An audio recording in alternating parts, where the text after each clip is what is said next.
Maligayang panunood po, Karikap! Ang ating tatalakayin ngayon ay tungkol sa isang mystery drama movie na may pamagat na Plan A. Kaya sit back, relax, at simulan na natin.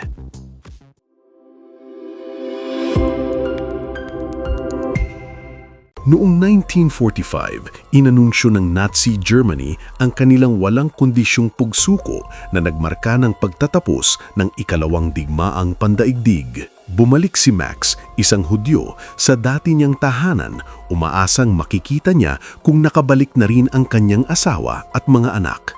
Sa kasamaang palad, matagal nang nasakop ng mga Aliman ang kanyang ari-arian at hindi na bumalik ang kanyang pamilya.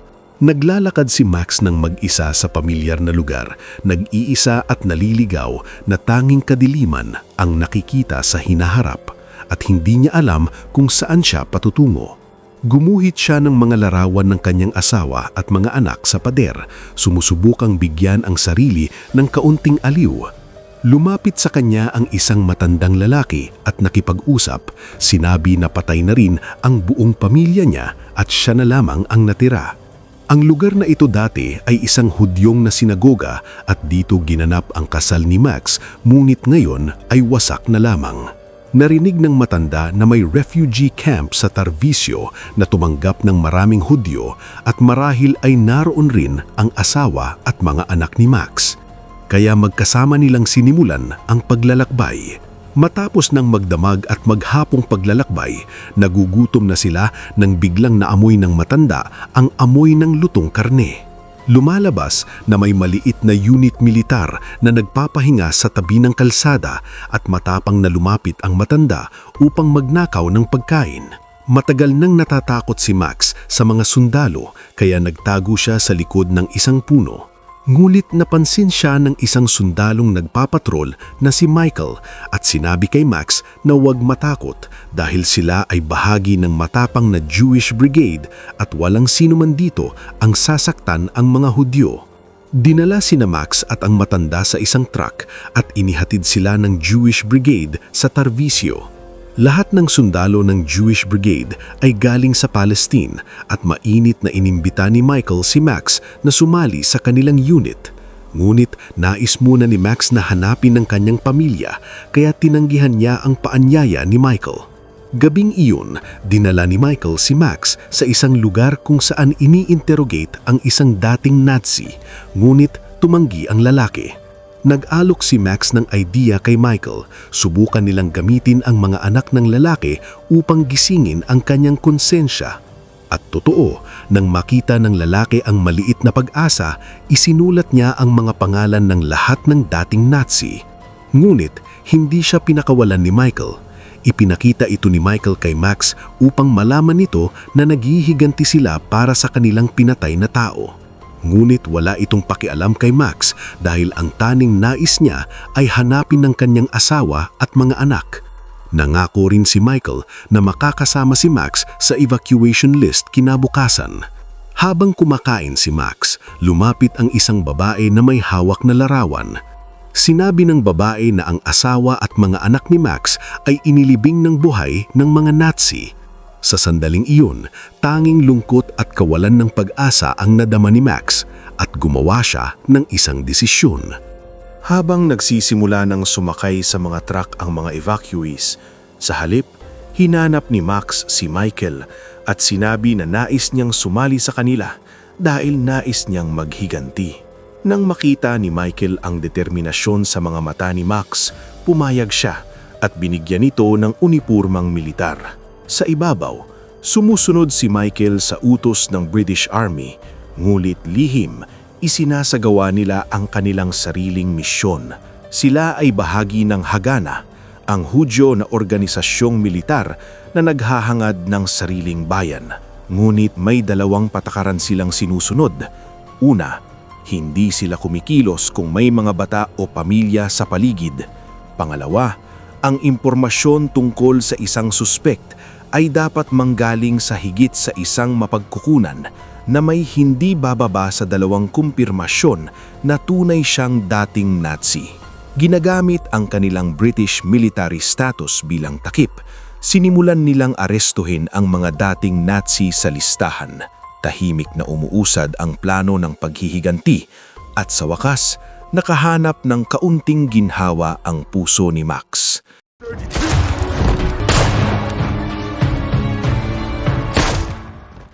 Ngunit isang araw, natuklasan nila na ang isa sa kanilang hinahanap na dating Nazi ay nakabitin sa puno. Bigla nitong binuhay ang mga alaala ni Max dahil sa concentration camp. Ganoon ding ipinapatay ang kanyang mga kababayan na iniiwan hanggang sa mapunit ang kanilang mga katawan at mamatay. Ang mga letra na nakaukit sa katawan ng Nazi ay pinaikling pangalan ng isang Hudyo extremist group, ang Avengers. Malinaw na may iba ring gumagawa ng kaparehong ginagawa nila. Gabing iyon, nahuli ng Jewish Brigade ang isa pang dating Nazi. Pinilit siyang hukayin ang sariling libingan at tinanong kung aaminin niya ang kanyang mga krimen. Dahil ang mga miyembro ng Jewish Brigade ay galing lahat sa Palestine, pagdating nila sa battlefield, tapos na ang ikalawang digmaang pandaigdig. Kaya tinanong ni Commander si Max, "Sa mga kampo, hindi naman dumadating ng higit sa 100 gwardya ang nagbabantay sa inyo, samantalang kayo ay libo-libo. Bakit hindi kayo lumaban? Talaga bang nagtayo lang kayo ng linya at dahan-dahang naglakad patungo sa kamatayan?" Hindi alam ni Max kung paano sasagot. Humihingi siya ng baril sa commander dahil sa pagkakataong ito, nais niyang maghiganti gamit ang sariling kamay. Lumapit si Michael upang pigilan si Max, natatakot na maaaring masira ang isipan nito magpakailanman. Samantala, sa kaguluhan, sinuntok ng Nazi ang commander gamit ang pala at tumakas papasok sa kagubatan.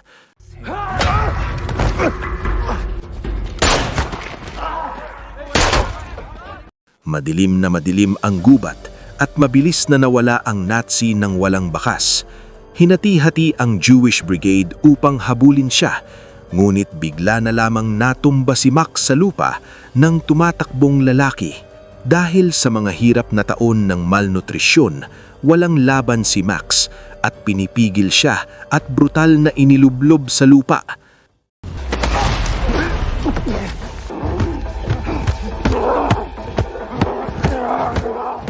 Biglang tumalon ang isang madilim na anino sa lalaki at pinatay siya gamit ang sariling kamay.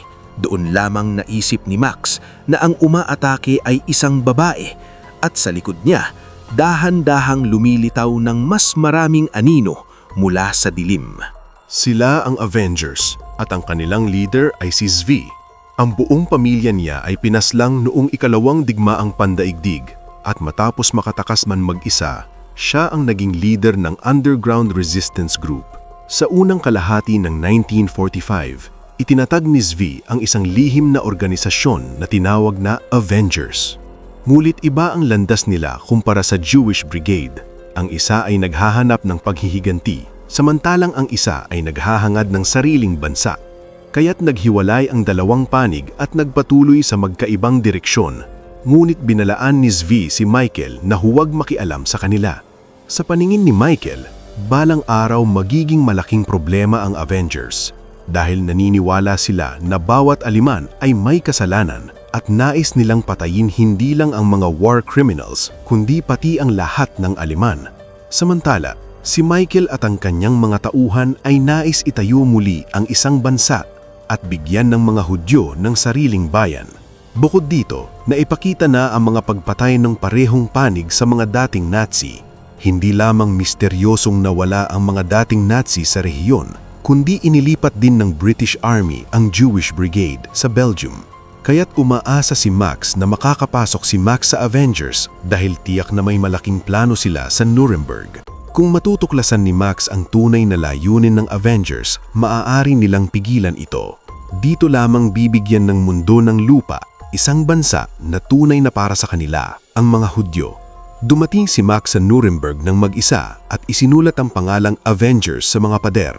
Pagkalipas ng ilang araw, nakita niya ng wakas ang babaeng nagligtas sa kanya sa dubat. Sinundan niya ito hanggang sa isang apartment, ngulit nahuli siya ng mga kasama nito. Ipinakita ni Max ang identification number na nakasunog sa kanyang balat sa concentration camp at agad siyang nakilala ni Anna at Zvi. Ngunit hindi agad nagtitiwala ang Avengers kay Max. Pinayagan lamang siyang manatili ng isang gabi at umalis kinabukasan. Gabing iyon, nagising si Max dahil sa mumbling sa tulog. Si Anna pala ay nananaginip muli. Sa pagkakataong iyon, napansin ni Max ang ilang marked location sa kanilang mapa, kabilang na ang Nuremberg. Sumunod na umaga, nagsimulang umalis ang mga miyembro ng Avengers at sinundan sila ni Max. Lumalabas na ang municipal water plant ay nagha-hire ng mga manggagawa at matagumpay na nakisama si Max. Nagsinungaling siya at sinabing isa siyang water engineering specialist at nagtagumpay na makakuha ng posisyon sa filtration center. Ito ang mismong lugar na kailangang pasukin ni Anna at ng iba pa. Walang sino man ang may hinala sa kanya. Ang filtration center ang puso ng buong water supply system ng lungsod at nagmamadali ang planta sa mga repair upang ibalik ang normal na kapasidad ng tubig. Pagkatapos ng trabaho, nakipagkita si Max kay Michael at isinapubliko ang pangkalahatang intensyon ng Avengers. May mga maliliit na team sila na nag-ooperate sa ilang pangunahing lungsod ng Germany at malaki ang sakop ng operasyong paghihiganti nila. Hinihikayat ni Michael si Max na tuklasin ang tunay na layunin ng Avengers at makuha ang tiwala ni Zvi. Kung hindi, kung magtatagumpay ang kanilang plano, tuluyang mabubuwag ang reputasyon ng mga Hudyo sa buong mundo. Titingnan sila ng mundo sa ibang lente at ang ideya ng muling pagtatayo ng isang bansa ay magiging imposibleng gawin. Ngunit ang pagkamit ng tiwala ni Zvi ay napakahirap. Habang iniisip ni Max kung ano ang susunod na gagawin, biglang umalis si Zvi kasama ang kanyang bagahe. Desperado si Max na malaman kung ano ang balak ni Zvi. Kaya't sa pamamagitan lamang ni Anna siya naghahanap ng sagot. Mas bukas si Anna na magtiwala kay Max, isang tao na nakaranas ng kalupitan ng mga Nazi, at isiniwalat niya ang Plan A ni Zvi. Balak nilang pasabugin ang buong lungsod sa pamamagitan ng sistema ng supply ng tubig. Ayaw na nilang maghintay pa sa paghatol ng iba sa mga may kasalanang lalaki dahil dumadaloy pa rin sa kanilang ugat ang sakit at ayaw na nilang mabuhay ng ganito. Upang makuha ang buong tiwala ni Anna, pinagsikapan ni Max ang kanyang sarili hanggang sa halos mag-collapse, hanggang sa dinala siya para magpahinga. Ginamit din niya ang pagkakataon upang iguhit ang isang rough blueprint ng sistema ng supply ng tubig. Sa pagkakataong ito, buong-buo na ang paniniwala ni Anna kay Max at sinimulan nila ang pagpaplano para sa operasyon ng pagpakalason. Ibinunyag din ni Anna ang destinasyon ni Zvi. Dahil hindi makukuha ang lason sa Europa, pumunta siya sa Palestine. Bagamat ganap nang naayos ang sistema ng tubig, wala pa ring balita tungkol kay Zvi. Habang pinapanood ang mga batang umiinom ng tubig na may ngiting saya sa kanilang mga mukha, hindi maiwasan ni Anna na maalala ang kanyang sariling pamilya. Upang aliwin siya, dinala ni Max si Anna sa sinihan. Ang huling beses na nanood si Anna ng pelikula ay bago pa ang digmaan, nang kasama pa niya ang kanyang pamilya. Ngulit ngayon ay mag-isa na lamang siya. Pagpasok nila sa theater, ipinapakita sa screen ang mga esena ng tagumpay at tila bumabalik ang kabayapaan sa panahon. Ngulit biglang nagbago ang mga imahe at isa-isa muling lumilitaw ang masakit na mga pangyayari. Hindi na matiis ni Anna ang panunood, ngulit hinawakan siya ni Max at pinilit na patuloy na tumingin. Walang sino man ang pinapayagang kalimutan ang malalim na nakaukit na puot sa bansa, dahil ang paglimot ay kahulugan ng pagtataksil. Muling nakita ni Michael si Max, sinasabi na nauubos na ang kanilang oras. Ngayon, hinahati na ng mga Amerikano, Briton, Ruso at Pranses ang Germany parang birthday cake. Hindi na sila pwedeng maghintay pa dahil kung mabibigo silang pigilan ang Avengers, wala silang makakamit na kahit ano.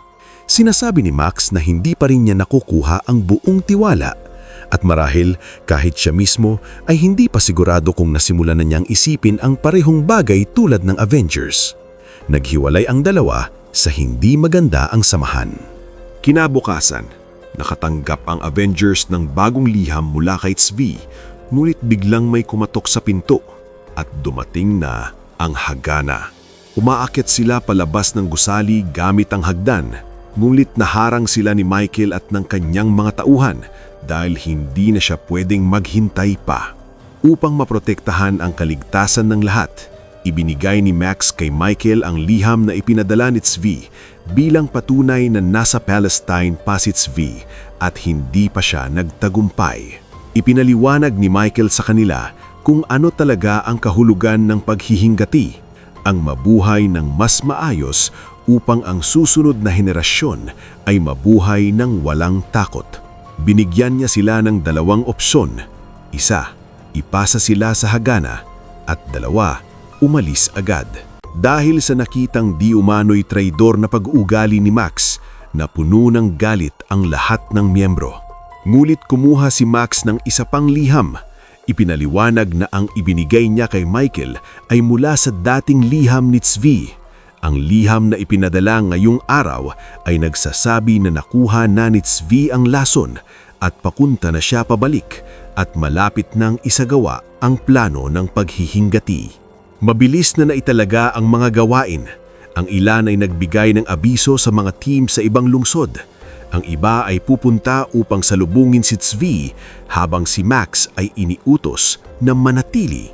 Ngulit nag-atubili si Anna. Nais niyang sumama at pumunta sa lugar na dapat nilang puntahan. Matapos marinig ang sinabi ni Michael at makita ang inosenteng mga bata, labis siyang naantig.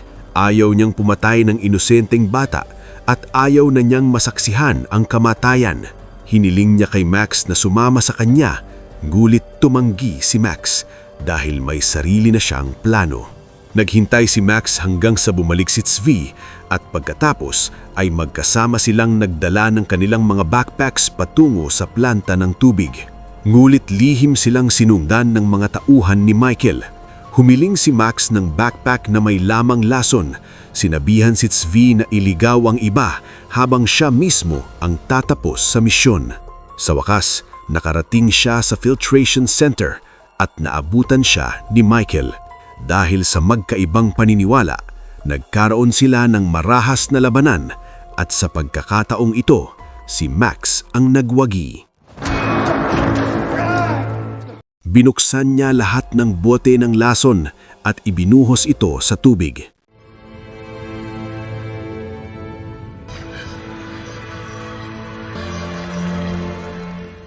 Matapos niyang maihingati ang kanyang asawa at mga anak, wala nang kagustuhang mabuhay si Max, kaya't siya mismo ang tumalon sa tubig. Naging tahimik ang buong lungsod na may mga bangkay na nakalatag sa paligid. May mabubuti at masasama, matanda at bata, ngunit halos lahat ay inosenteng sibilyan. Hindi lumilipas ang araw na hindi iniisip ni Max kung ano ang mangyayari kung tunay na naisakatuparan ang Plan A. Biglang nagulat si Max nang may pumasok sa pintuan. Si Michael pala iyon. Ikinuwento pa rin ni Max kay Michael ang ruta ni Zvi at nahuli si Zvi sa isang barko. Ngulit itinapon ni Zvi ang backpack na may lamang lason, walang iniwang ebidensya, at matapos ng ilang buwan sa kustodya, siya ay pinalaya. Nagsimula na ang Plan B ng Avengers. Bumalik si Max sa kanyang tahanan dahil ang mabuting pamumuhay ang naging kanyang paghihiganti. Ang sakit na dinanas ng mga Hudyo ay hindi kailanman tunay na mauunawaan ng sinuman na hindi nakaranas nito. Ngulit ang mata sa mata, paghihiganti sa pamamagitan ng pagpatay sa 6 na milyong inosenteng tao ay isang ekstremong landas na hindi naiiba sa ginawa ng mga Nazi. Bagamat sa huli ay nabigo ang Plan A, pinapatawan ng Plan B ang mga Aleman sa mga kampo ng hustisya na nararapat sa kanila. Sino ang makakalimot sa ganoong pambansang puot at personal na pagkawala? Katulad ng sinabi sa simula ng pelikula, mga salitang nananatiling nakaukit sa isip at puso ng bawat manonood. At dito nagtatapos ang pelikula, mga ka-recap. Kung nagustuhan nyo ka-recap ang movie recap natin ngayon, ay inaanyayahan kita na mag-subscribe at pakipindot na din ng notification bell para palagi kang updated sa mga susunod naming videos. Maraming salamat sa panonood. Hanggang sa muli!